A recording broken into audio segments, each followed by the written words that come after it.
Hey, welcome to EPN. My name is Victor Lucas, and we bring you the latest in everything cool every single day. Thank you all for joining us on another episode of EP Live. We want to dedicate this show to Gary Kurtz, who recently passed away. And, of course, he was a producer that worked with George Lucas on Star Wars and Empire and American Graffiti, so a part of that family for a very long time. Thank you for your work, Gary Kurtz, and our condolences to your family and friends. Now, this rundown is going out to Lazy Healthy Dude, who says, "Yay, more Blake." Let's get started with your rundown. Some surprising news has come in about Devil May Cry 5, and it might make you want to tell the game to go to hell! The devilish new game will have multiplayer, but the bad news is that it will also have in-game microtransactions. That's according to GameSpot, which claims to have spotted microtransactions in a behind-closed-doors demo at the Tokyo Game Show over the weekend. Players will have the ability to unlock new skills using an in-game currency called red orbs, which can be earned by playing the game, but players will also have the option of buying red orbs with real-life money. This means players can level up faster than others by spending money. When asked by GameSpot if this makes DMC5 pay to win, director Hideaki Itsuno promised that it won't ruin the experience and they're just doing it as a way to give players the option of speeding up the progression. It remains to be seen if this will create the same backlash as other games like Middle-earth Shadow of War and Star Wars Battlefront 2. Devil May Cry 5 lands in March, and here's what's going to happen. It will be bad news for the game. This is going to be a stench that sort of gravitates with this title, and now it's part of the hype around it, you know, the negative hype around it. And Capcom should immediately change course. They should immediately dump this whole idea of speeding up progression. However they're going to frame it, they should just stop that right now. It's not going to be good for DMC5. The game has got great love, and people are like, oh my god, it's a return to form, but this stench will affect this game, and I hope Capcom is listening. And it's not necessarily because all of it is an awful idea, and certainly that, you know, probably some of the money earned from this is meant to be, you know, about future content, and it's meant to sort of keep the team paid and employed and working on new material in DMC. I get all of those things, but you just don't want this stench around there. You don't want to put your customers in this this position of being, you know, pissed off, or you having to be defensive about your title. Just make it something that's going to be about joy and people being very, very happy. It's too precarious a time to be going out there and just infuriating your customer base. And if you can't be explicit and clear about what these microtransactions or loot boxes or whatever else is involved with your game, you're going to get crucified. You're going to get hammered. And it might not be something that directly affects the sales of this particular game, but it's going to stay with the game if it's handled improperly. And it sounds like it already has started to be that, which is unfortunate. It's getting very convoluted and very complicated. And I hope that the industry can figure out a way to make it more streamlined and more consumer-facing and consumer-friendly. And if you've got to get your producers and your creative people to help define your monetization models, you're doing it wrong. So that's my hot take on this, and let's see what Capcom responds with and how we find out more. But this is going to be circulating all over the internet today, and it's not going to make people at Capcom too happy, I'll tell you. Netflix is making their own deal with the devil in a bid to win new subscribers. The streaming giant is apparently joining forces with Blizzard Entertainment for an animated Diablo series. No official announcements have been made, and the news is coming from an unlikely source. Andy Cosby, founder of the comic book publisher Boom Studios, announced on Twitter that he's in talks to produce the new series, only to delete the tweets a few hours later. It appears that he jumped the gun and leaked the project prematurely, so we'll let you know when official announcements are made. Diablo wouldn't be the first video game adaptation for Netflix. They already have another animated series based on Castlevania, and I love that Castlevania show. This would be a very cool new feather in the cap for Netflix and a good thing for Blizzard. But here's what I know about Blizzard working with other people and sharing their IP. They're not great at that. they are a fastidious company that really likes to have ownership over the way that their brands and their titles and their characters are utilized in other media.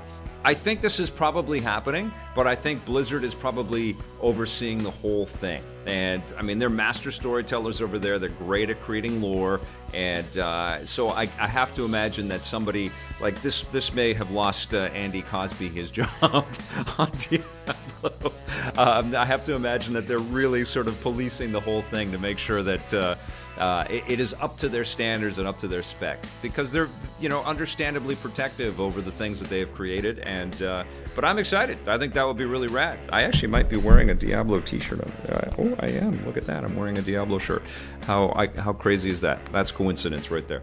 Okay, several cool pieces of news have come in about Red Dead Redemption 2. With the open-world Western game riding into town next month, Rockstar is kicking the promotional blitz into gear. First up, they've announced a bundle that includes the game with a PS4 Pro for $500 Canadian. Don't show me that, Blake. That will be available in North America and Europe, but there's no word if the Xbox One will get a similar bundle. Next up, Rockstar has also confirmed that the game will have an optional first-person mode. Just like with Grand Theft Auto 5, players will be able to switch back and forth between third and first-person on the fly, and it will work in both single-player and online. Speaking of online, the game's multiplayer component, known as Red Dead Online, won't be available when the game ships on October 26th. It will instead launch a month later as a beta, with Rockstar using the extra time to get the servers ready. They have a good reason for taking their time. When they launched Grand Theft Auto Online back in 2013, it caused massive glitches with the main game, so they don't want to repeat the same mistakes.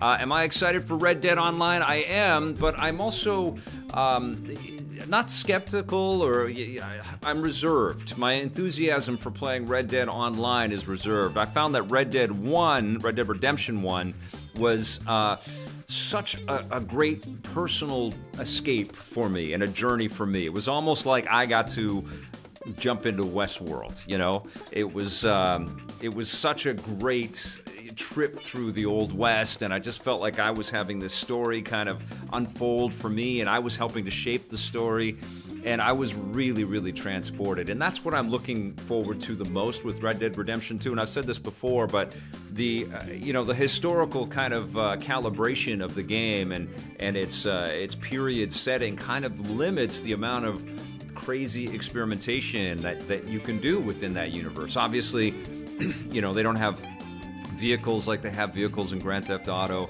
You won't have flight. You won't have lots of things that kind of escalate the insanity in Grand Theft Auto Online. You're going to be doing, presumably lots of bank robberies and chasing after trains and, posseing up and chasing after outlaws and things like that. All of it's going to be fun.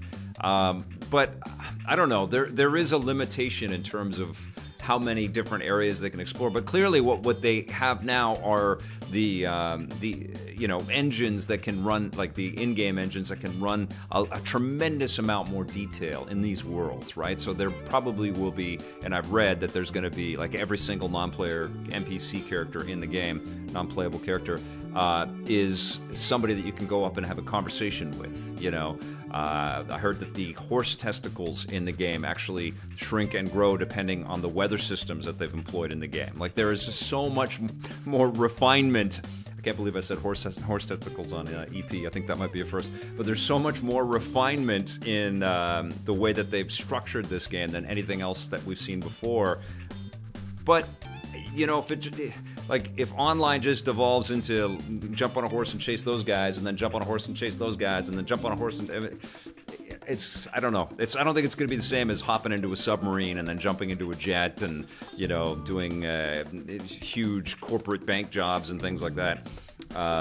But we'll see. Rockstar doesn't make bad games. They've got a pretty good track record. I'm excited. The next James Bond movie has been delayed, but another British spy franchise has snuck in to take its place. The third Kingsman movie is set to hit theaters on November 9th, 2019, the exact same day recently vacated by the next Bond film. Matthew Vaughn, who directed and co-wrote both of the previous Kingsman movies, will be back to helm the third one, with stars Taron Egerton and Colin Firth back in the lead roles. It's worth pointing out that with Kingsman III landing in late 2019, it will make it one of the first big Fox movies to be released in theaters after the studio's acquisition by Disney is finished. This means Kingsman 3 will essentially be a Disney movie, so fans will likely be very interested to see what impact that might have on the finished film. I liked the Kingsman 2 film. I wasn't blown away by it, but Kingsman 1 is excellent.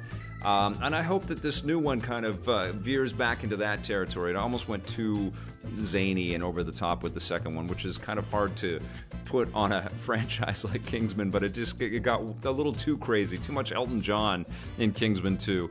But congrats to Mark Miller and also to Matthew Vaughn, who would be an excellent choice to direct a James Bond movie. Maybe he'll be back, or maybe he'll be in that franchise after he's done with Kingsman and after Daniel Craig leaves. Who knows? But that's a pretty good coup. Look at the publicity that they got just by taking that release date. Very good job, my friends, over at what used to be Fox. All right, you guys, that's going to do it for our rundown. Now it's time for This Day in Everything Cool.